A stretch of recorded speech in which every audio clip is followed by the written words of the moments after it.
Okay, first, I'd like to say that everyone that's been working on this project with us is doing an absolutely wonderful job. However, there are a few very common mistakes that I'm noticing.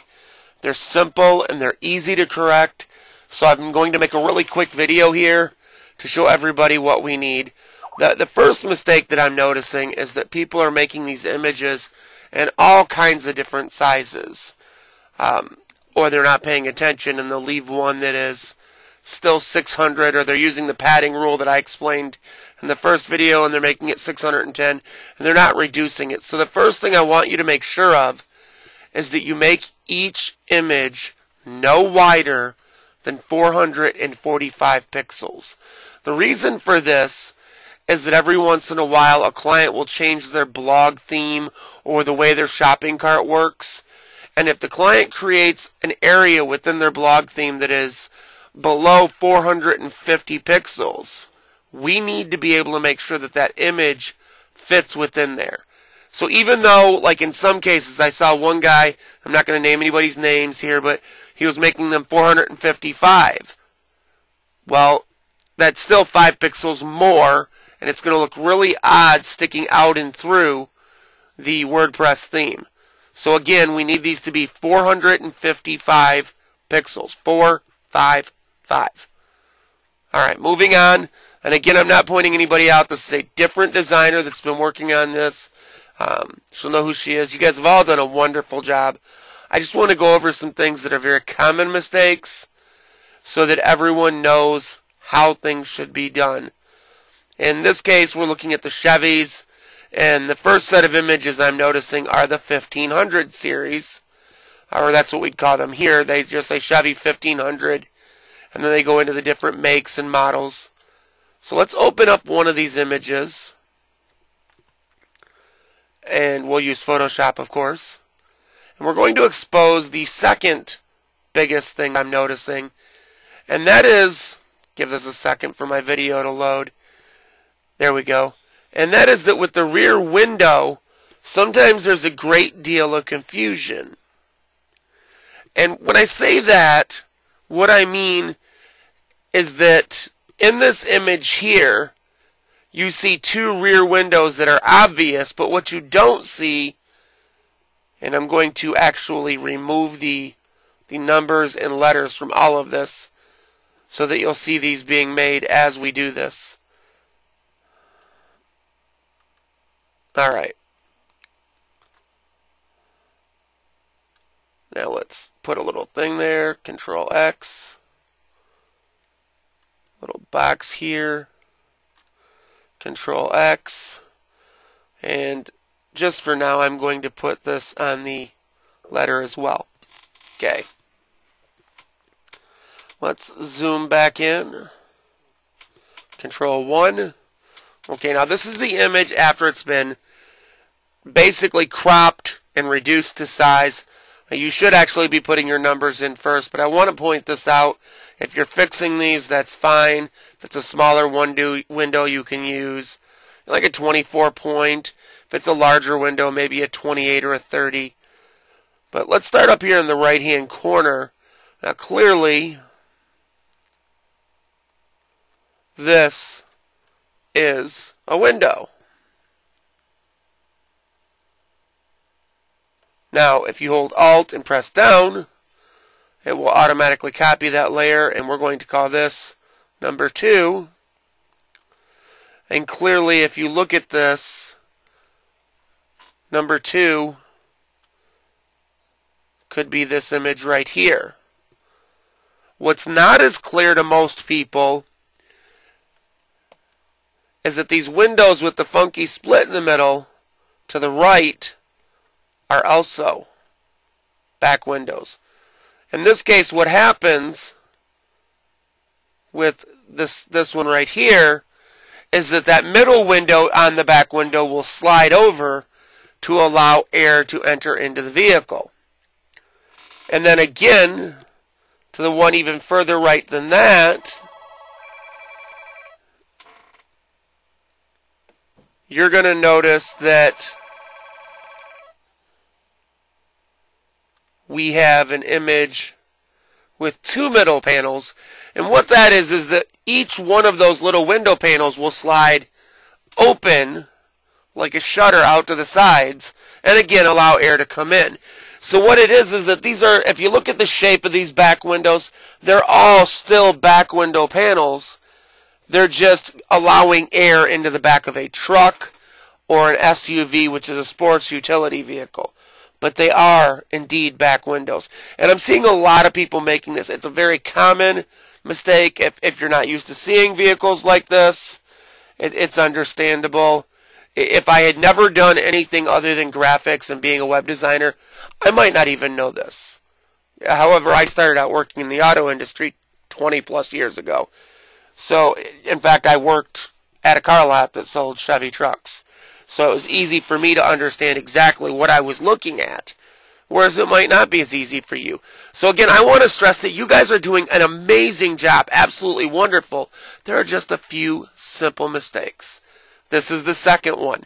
Check your truck windows. Another example of this I'm going to point out really quickly is some of the Asian imports, or even, I don't know who makes the Isuzu, but I know it's not a US or anything that I've seen like in Europe or anything like that.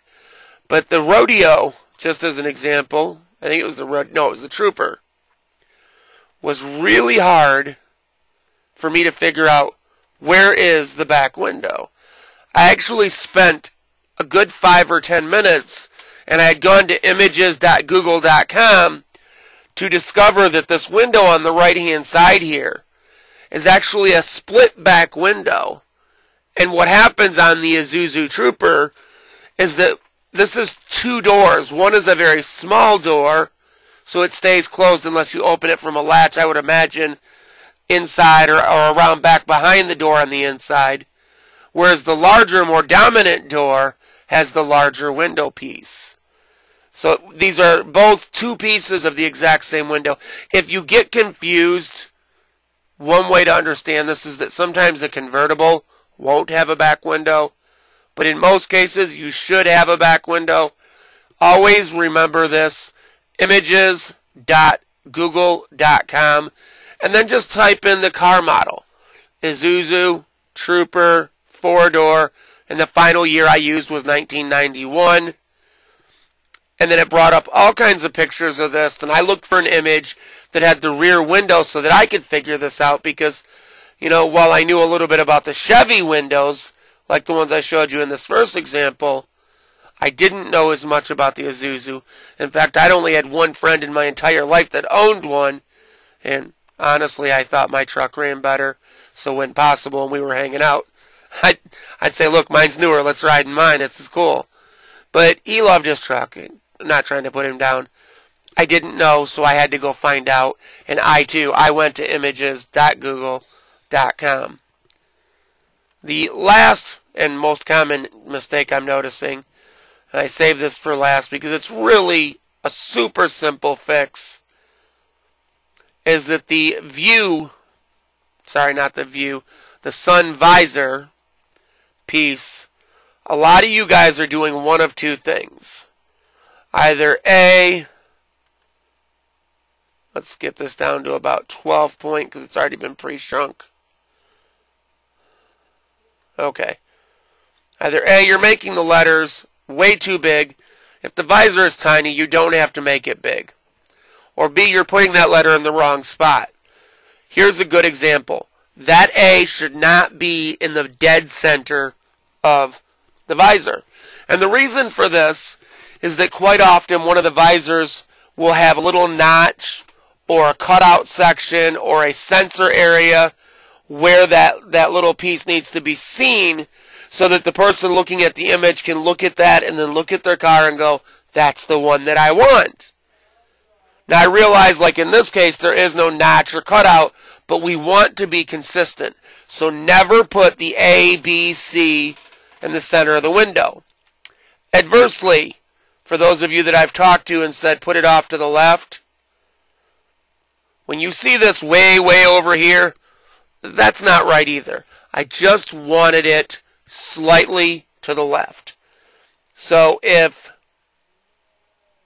this is dead center, for example, then maybe I could move it just a half a centimeter or so to the left so that if there was a notch there, it would look nice. And then try to center it as much as possible. Sometimes it's not as easy. As much as possible between the top and bottom of the lines. That way the A or the B or whatever isn't too large, it isn't dead center, and it isn't way off to the left. It's just a little bit to the left. Just a little bit. Now in this case, I'm going to save this image so that when I pass this back to the designer, she'll be able to physically see this. Another thing that I'm seeing with these visors, and I'm going to pull up an example really quick as well, is going to be that sometimes you'll see the visor is split. And, hold on a moment, I have to save this in the right folder. There we go. Save that over.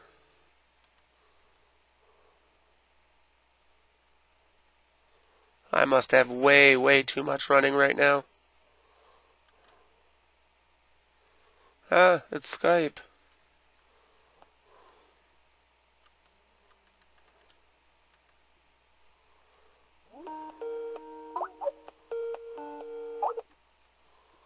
One moment, I have to tell my associate here, making a video. Lucky for me that this is a very casual instructional video.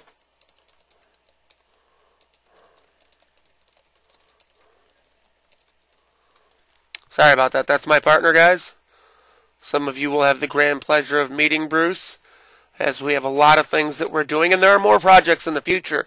That's why it's important for me to make sure that everybody understands, that you communicate with me. I've been a little bit under the weather, so I understand that it's not always easy, but you can reach me. I am very approachable. I know my business inside and out, and while I may not make absolutely gorgeous, stunning logos and beautiful graphics the way some of you do, and some of you do an amazing job, I do, on the other hand, do a very good job at what I do. So I'm open to talking to you and explaining anything possible, answering any simple questions. Please pay very close attention to the videos when I send them to you. Trying to find an example of a split visor here really quick before we go.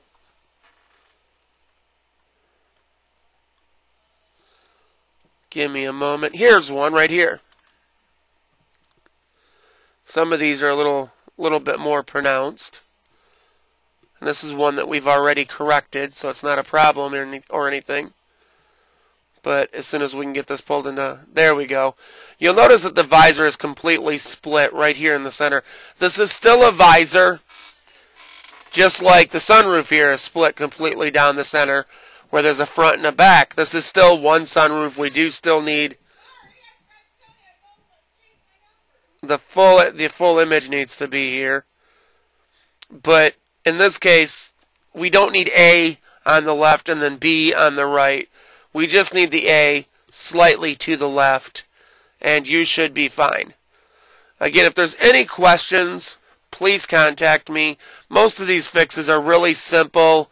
I mean, if you've got a B over here, I'll show you an example. If there had been a B here, and I think this is actually done in the original size that we had discussed, because the image is large enough to handle it. Alright.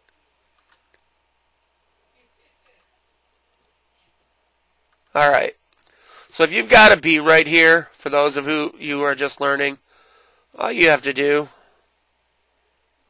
put a square around it with the selection tool, hold down Control X, and it takes it out. The edit takes you 2-3 seconds. Save it, you're done. If you have an A, like this is right here, Control C for copy, X. If it's in the wrong spot, Control V for paste, That's V as in Victor. And then you can take that image or that letter header and paste it in. And with your arrow keys, you can put it wherever you want. It's really simple, guys. The editing on this doesn't have to take very long. And if you have any questions, give me a call, Skype, send me a message, send me an email. Anything you need to do, I'm here for you. Talk to you soon.